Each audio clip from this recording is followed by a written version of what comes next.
मतलब आपसे मेहनत लेंगे, मैं भी करूँगा साथ में ऐसे नहीं, ठीक है। ओके, तो केमिकल प्रॉपर्टीज़ हम इसकी देखते हैं, है ना। चलो, केमिकल प्रॉपर्टीज़ में कुछ भी नहीं है। First part hydrolysis RCO NH2, अरे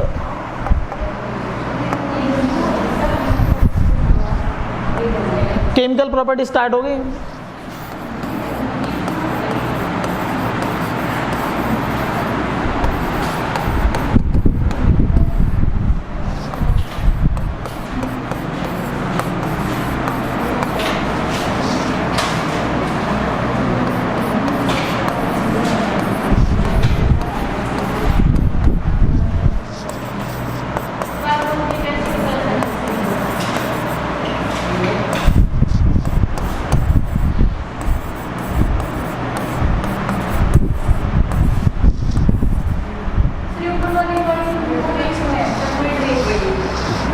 नालायक लड़की, अभी क्या सिखाया है? अमाइड का सिंपली हाइड्रोलिसिस है। बस इतना इसमें बताना है कि अगर एसिडिक हाइड्रोलिसिस होता है तो वो रूम टेम्परेचर पे होता है, और अगर बेसिक हाइड्रोलिसिस है तो वो हाई टेम्परेचर पे होता है। इसलिए हम एसिडिक हाइड्रोलिसिस की बात करते हैं। बट अगर केमिकल प्रॉपर्टी की बात करें तो हम लोग ये भी डिस्कस करते हैं कि बेसिक क्यों नहीं करते हैं, क्योंकि बेसिक पे आपको हीट देना पड़ेगा, प्रोडक्ट सेम बनेगा RCOH प्लस NH3, और ये हो जाएगा RCOO माइनस और Na पॉजिटिव प्लस NH3। तो कर तो दिया, लेकिन टेम्परेचर थोड़ा कॉस्टली नहीं पड़ रहा। मैंने ये थोड़ा बोला कि हाइड्रोलिसिस बेसिक नहीं करते हैं, लेकिन हम लोग प्रैक्टिकल एस्पेक्ट से पढ़ते हैं कि ये रिएक्शन हम क्यों करेंगे। जब रूम टेम्परेचर पे कोई रिएक्शन हो रही है तो टेम्परेचर हमारे लिए कॉस्टली होता है।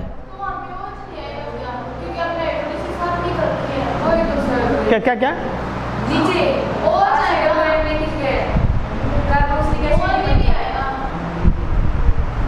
चलो बात करते हैं। अगर हम पानी ना डालें तो क्या होगा? पानी ना डालें तो क्या होगा? यहाँ पर ये इसको दे देगा क्या? प्रोटॉन। तो अमोनियम कार्बोक्सिलेट बन जाएगा। क्या बन जाएगा? Ammonium carboxylate. बट अगर देखें तो यहाँ पे क्या हुआ कि इसको हमने ऐसे लिख दिया, बट ये एस फॉर्म में नहीं है, ये यहाँ पे चला गया, तो ये एक्चुअली बन चुका है अमोनियम, अमोनिया नहीं है। चलो कोई बात। तो बात समझना, ये कॉम्बिनेशन हो नहीं पाया, नहीं आया समझ में? देखो ये अमोनिया है, किससे H लेगा? ये तो मिनरल एसिड है, HCl H2SO4 स्ट्रॉन्ग एसिड है, और ये तो वीक एसिड है, तो ये तो स्ट्रॉन्ग एसिड से लेगा ना, तो कार्बोक्सिलिक पार्ट वही रहेगा। नहीं आया समझ में? बोल जल्दी बोलो मोनो। अच्छा, सेकेंड पार्ट में कार्बोक्सिलिक एसिड बना, सिंपली बात है समझना। कार्बोक्सिलिक एसिड बना और ये अमोनिया बना हुआ है, ठीक है। ये कार्बोक्सिलिक एसिड वीक एसिड है, बट NaOH क्या है? Strong base. इसके साथ रिएक्शन करा दिया और वाटर माइग्रेट कर लिया। नहीं आया समझ में? अब वाटर हमने बाई प्रोडक्ट क्यों नहीं लिखा? क्योंकि it is a part of hydrolysis. Water तो सॉल्वेंट है, इतने ढेर सारे मॉलिक्यूल थे, उसमें एक आध दो और चले गए, क्या फ़र्क पड़ता है? नहीं आया समझ में? चलो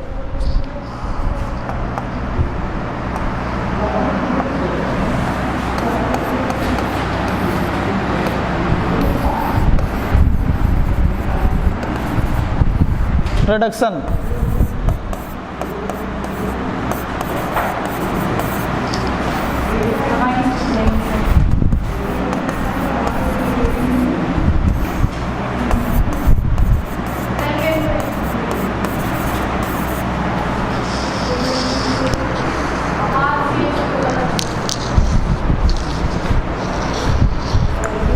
बोलो भाई।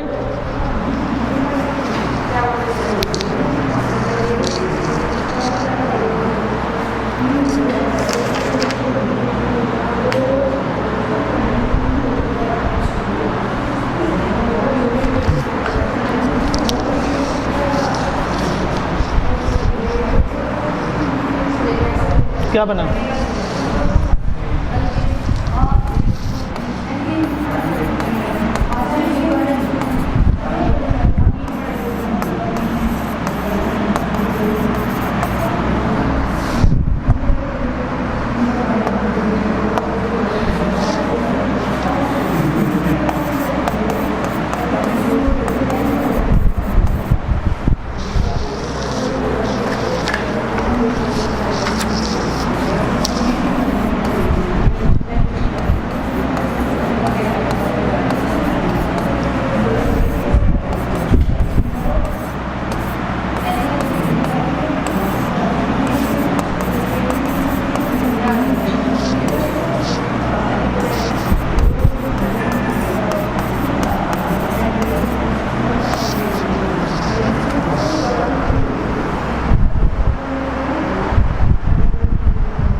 हॉफमैन ब्रोमाइड रिएक्शन मैंने पढ़ाई है कि नहीं पढ़ाई है?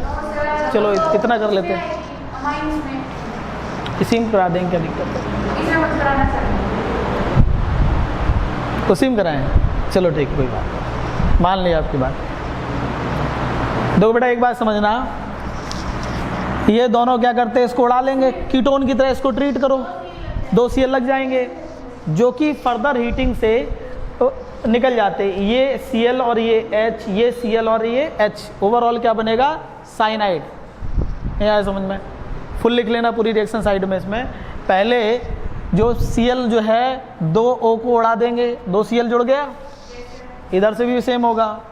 फिर जब हीटिंग करेंगे तो यहाँ से Cl और यहाँ से H, यहाँ से Cl और यहाँ से H, क्या बन जाएगा, साइनाइड। नहीं आया समझ में? तो ये हो जाएगा CH3C ट्रिपल बॉन्ड N। ये बड़ी इंपॉर्टेंट रिएक्शन है बेटा, CH3C triple bond N।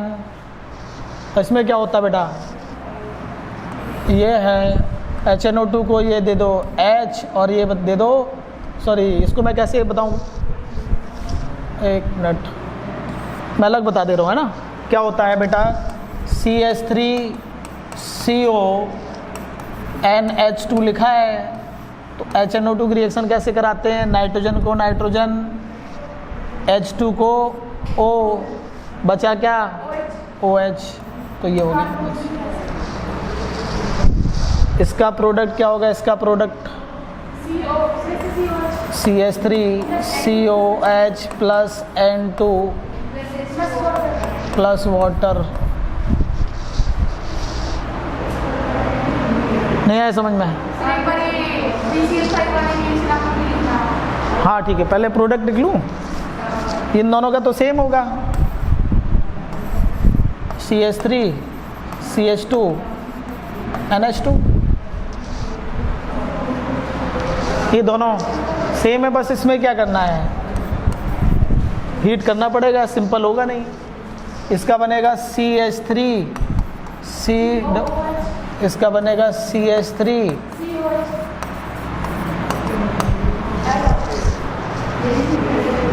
Salt बनता है बेसिक हाइड्रोलिसिस में।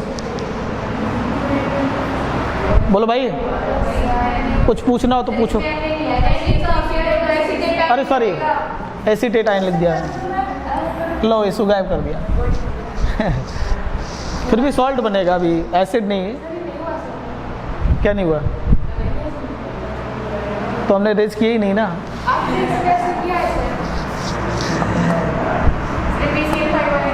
हाँ वो कर दे रहे हैं, मैंने वो ऐसे लिखा कि मान लो ये रेज हो गया, है ना।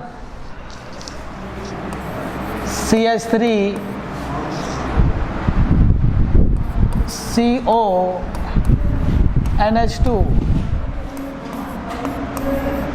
अरे ओ सब कितने Cl हैं? 5। तो सरदार एक मुझे दे दे, एक मुझे दे ले, और मेरा ऑक्सीजन खुद ले ले, तो क्या बन जाता है? CH3CCl NH2। जब इसकी हीटिंग करेंगे तो यहाँ पे अल्फा बीटा एलिमिनेशन हो जाता है, इससे Cl, इससे H, तो CH3 C triple bond N, तो डबल टाइम होगा ना? नहीं आया?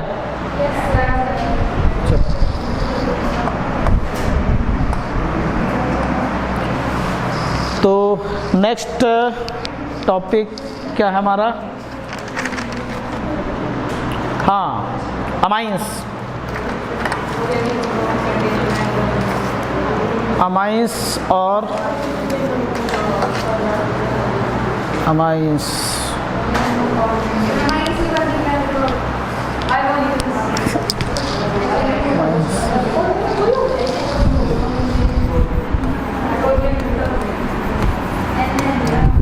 अमाइंस के बाद नाइट्रो अल्केन में नाइट्रोबेंजीन ही है, क्योंकि ओपन चेन का नाइट्रेशन बहुत ज़्यादा अच्छा होता नहीं है, तो नाइट्रोबेंजीन पढ़ाएंगे। अभी तो इसमें एनिलीन वगैरह है, ये बड़ा टॉपिक है, तो फिलहाल इस पर कुछ डिस्कशन कर लेते हैं। जो कॉमन क्वेश्चन, सबसे पहले अमाइंस की बात करें तो ये मैं पूछ रहा हूँ, जिससे पूछेंगे वही बताएगा।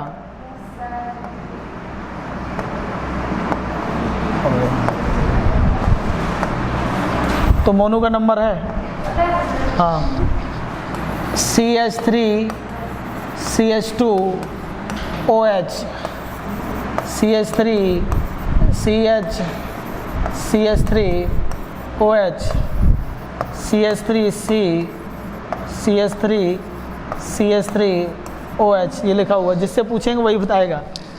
यहाँ पे लिखा है CH3 CH2 NH2 CH3। अरे पूछ तो सकते हैं ना, कब से पूछने में क्या जाता है?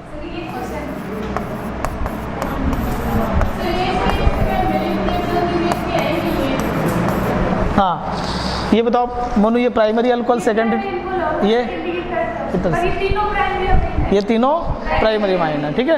ये तो सबको आता ही है, मुझे पता है भाई, लेकिन पूछ तो सकते ही है ना। हाँ बिल्कुल, मतलब इसके क्लासिफिकेशन में एक बात ध्यान रखनी होती है, मैं अमोनिया के डेरिवेटिव, अगर एक R हटा करके NH2 जुड़ा हुआ है तो इस तरह के पैटर्न में सारे प्राइमरी अमाइन हैं। इससे हमने अगर 2 जोड़ दिए तो ये हो जाएगा सेकेंडरी अमाइन, और अगर 3 जोड़ दिए तो ये हो जाएगा टर्सरी अमाइन। बात यहाँ पे समाप्त नहीं होती है। अगर हमने लिखा है बेटा R N R R R, ये होता है, इसे बोलते हैं क्वाटरनरी अमोनियम सॉल्ट। वाह,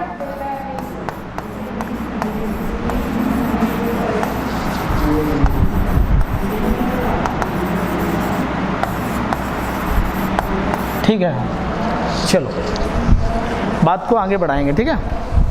चलो इसकी बेसिक स्ट्रेंथ की बात करते हैं। जो क्वेश्चन पूछे वही आंसर देने का, आगे का आंसर न देने का, है ना? आप लोग कुछ पूछ तो सारा बताते हो, जो अननेसेसरी है।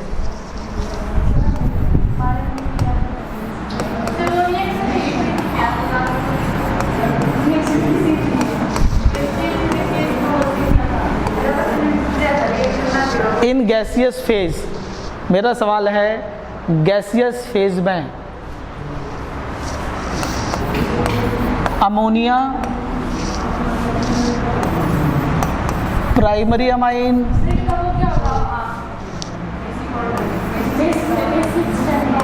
सेकेंडरी अमाइन और टर्सरी अमाइन का ऑर्डर क्या होगा? 321 होगा। सच में? लेकिन नहीं, पहले सवाल, लेकिन नहीं, -1 और 5, पहले मेरा सवाल, मैं मेरे भी पढ़ा लिखा हूँ तो मुझे एक्स्ट्रा इन्फॉर्मेशन ना दें। मतलब आप लोग मुझे क्यों ज्ञान देते, अपने पास रखो। मैंने अभी सवाल सिंपल मोनू ये है कि इन गैसियस फेज, साफ साफ लिखा है, I am examiner not your teacher. जब मैं क्वेश्चन पूछ रहा होता है तो मैं पक्का एग्जामिनर की तरह ही बिहेव करता हूँ, आप समझ पाए हो या ना हो। ये पढ़ाने का एक थोड़ा सा यही एक एडवांटेज मेरे पास आपको मिलेगा कि इतने साल में ये रहता है, क्वेश्चन को पूरा वॉच करते रहते हैं कैसे पूछता है। तो जब भी हम आपको मतलब क्वेश्चन पूछते हैं तो मैं नहीं, एक एग्जामिनर हूँ मैं नीट का, तो बस उस लैंग्वेज को पकड़ के वही इन्फॉर्मेशन दें हमें। आप शायद मैं पढ़ा लिखा हूँ तो तुम्हें ज़्यादा देने की ज़रूरत नहीं है। हाँ, तो मनु जी आप बताएं कि इन गैसियस फेज में, अगर गैसियस फेज में ये रखे हुए हैं तो इनकी बेसिक स्ट्रेंथ का ऑर्डर क्या होगा? अगर मैं चलो मैं लिख दे रहा हूँ A, B, C और D, बोलो।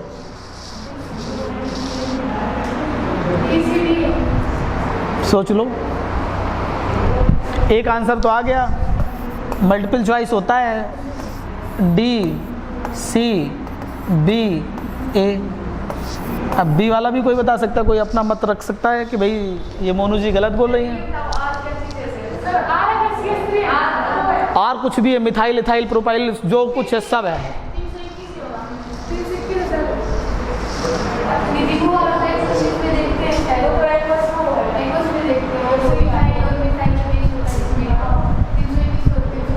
अभी बताओ।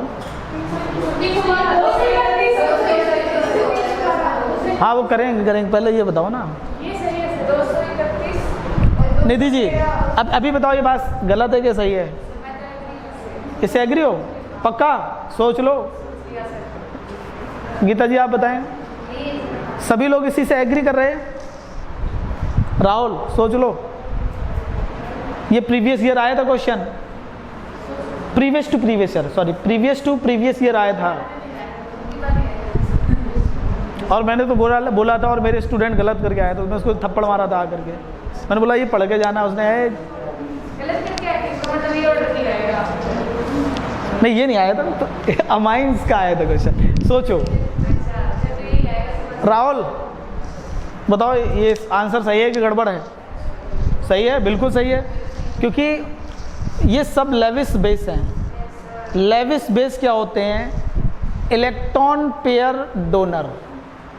गैसियस स्टेट का मतलब है एक अकेले चुपचाप है, ना तो उसके पास कोई सॉल्वेंट है, कोई भी दूसरा कांटेक्ट में नहीं, समझना।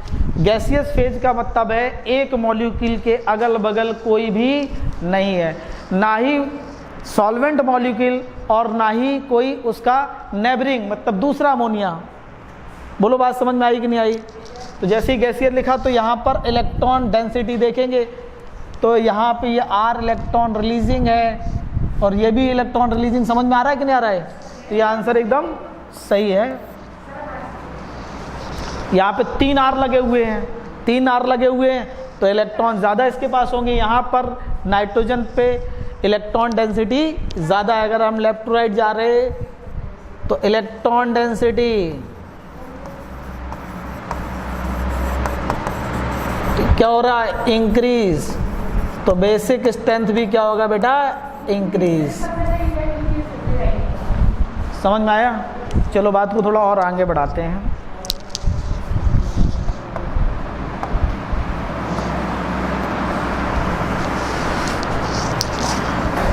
मान लो हमने लिखा है बेटा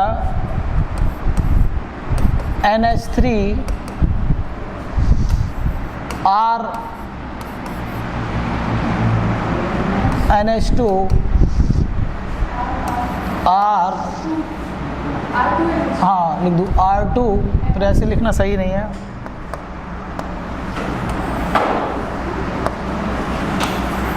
R2 NH और R3 N।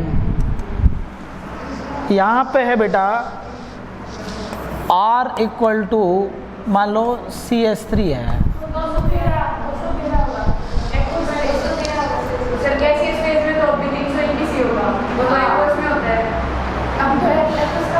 गैसियस फेज में 3 2 1, वो तो गैसियस फेज का तो वही रहता है। अब हाँ सुनो, ये लिख रहे क्वेश्चन में इन एक्वस सॉल्यूशन, क्वेश्चन है in aqueous solution, in aqueous solution कौन सा है?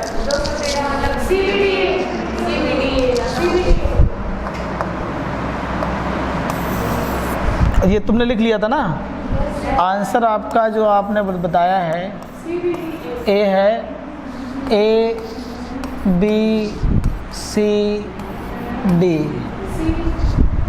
सी बी डी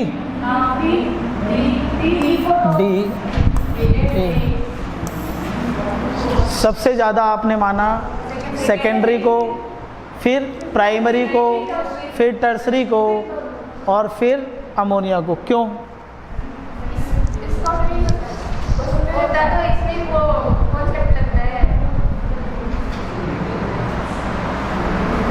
दो कॉन्सेप्ट होते हैं, तो हाइड्रेशन है, जो एक स्टेरिक होता है, वो तो इथाइल। यहाँ पे एरिक स्पेस एसिड आ जाता है, पता नहीं कौन सा उनका कैटायन बन के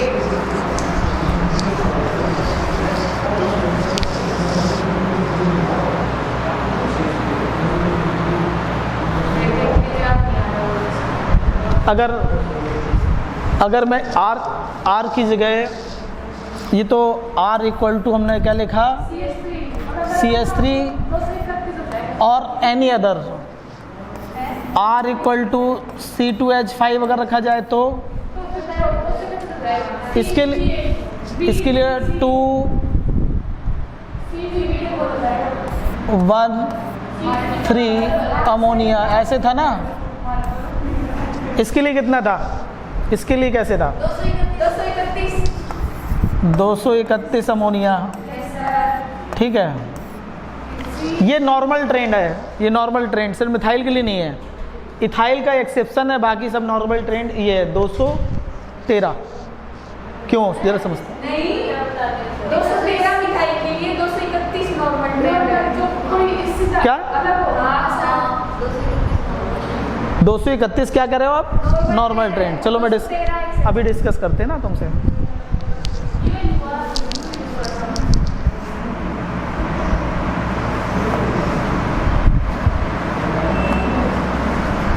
पहले मॉड्यूल भी उठा के देख लेना, जरा समझना होता क्या है, समझ लो।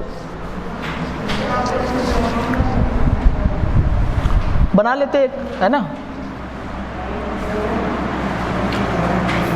और अमोनिया तो सबसे लास्ट में होता है, उसका नहीं, इसका देख लेते हैं। ठीक है,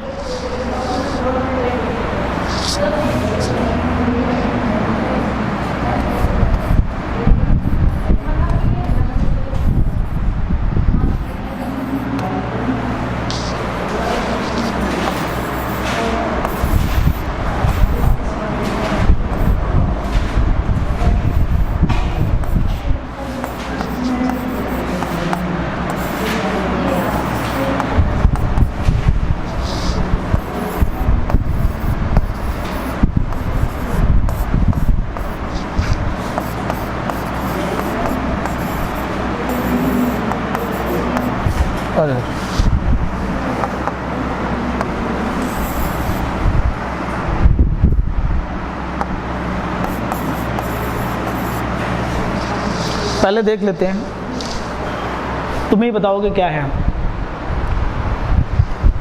एक तो बोलते हैं कि भाई आप ये लेविस बेस अच्छा कौन होगा जो आसानी से प्रोटॉन एक्सेप्ट करेगा। अगर मैं इसको ब्रॉन्स्टन लॉरी के कंसेप्ट से देखें, प्रोटॉन एक्सेप्टर, क्योंकि किसी ना किसी एक को देखना पड़ेगा भाई, इसके पास ज़्यादा अवेलेबल हैं, जब कोई लेने को तैयार नहीं तो क्या दिक्कत है, तब भी बेसिक स्ट्रेंथ तो फ़र्क पड़ती है। देखो समझना, गैसियस स्टेट का मतलब उसके पास कोई अभी लेने वाला नहीं, मैं सिर्फ सोच रहा हूँ कि इसके पास इतनी मनी है।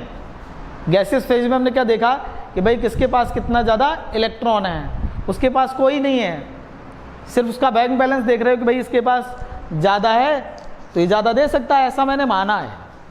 ऐसा हो ज़रूरी है, ऐसा नहीं हो।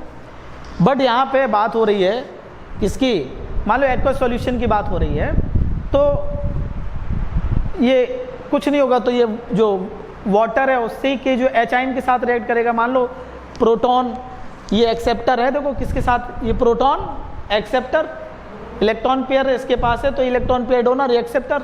अब देखो कि भाई कौन तेजी से प्रोटॉन एक्सेप्ट कर रहा है।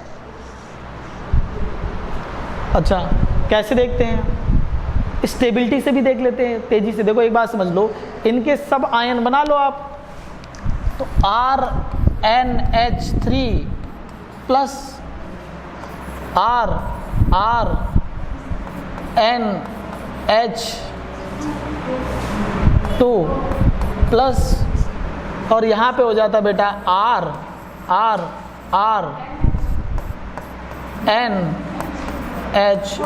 प्लस। बोलो सबको समझ में आ रहा है कि नहीं आ रहा? अच्छा,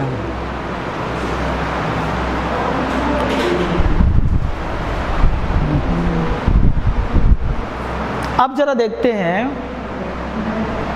एलन का मॉड्यूल, जरा लाना जरा एक मिनट, उसमें एक बात गलत साइड लिखी हुई है।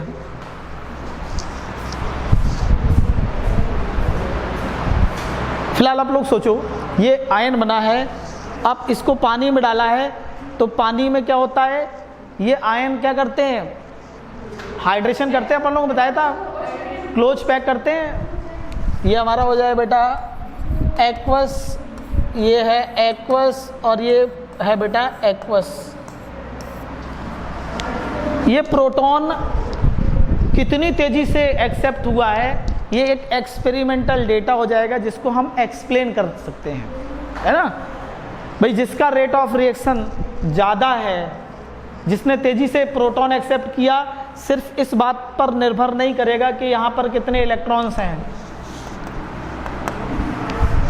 इस बात पर निर्भर करेगा कि रेट कितना तेज ज़्यादा। भाई ये बात समझ लो, जिसका रेट ज़्यादा है, हाँ उस पर, अरे उसको छोड़ो, वो तो हम बता रहे हैं, उसका नहीं, ये नहीं, इसका कहीं एक्सप्लेनेशन कुछ लिखा हुआ मैं, हाँ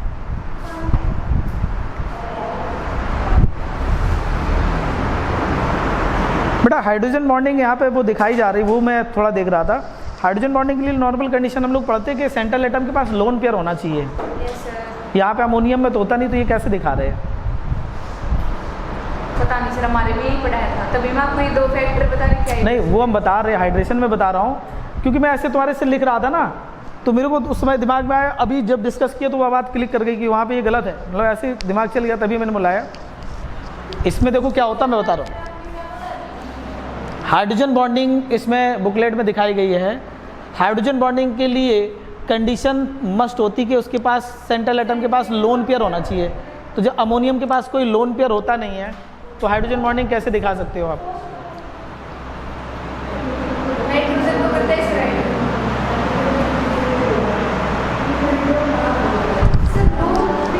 हाँ चाहिए होता है, एक मिनट देख। सर ऑक्सीजन के बारे में, मतलब अगर वो एलिमेंट होगा ना, जो हम लोगों ने लिखाए थे, चलो अपन ये कल अभी डिस्कस करके मैं उस पर डाल दूंगा, क्योंकि मेरे पास वो रखी है ना बुक, वैभव त्रिवेदी में लिखा रहता है।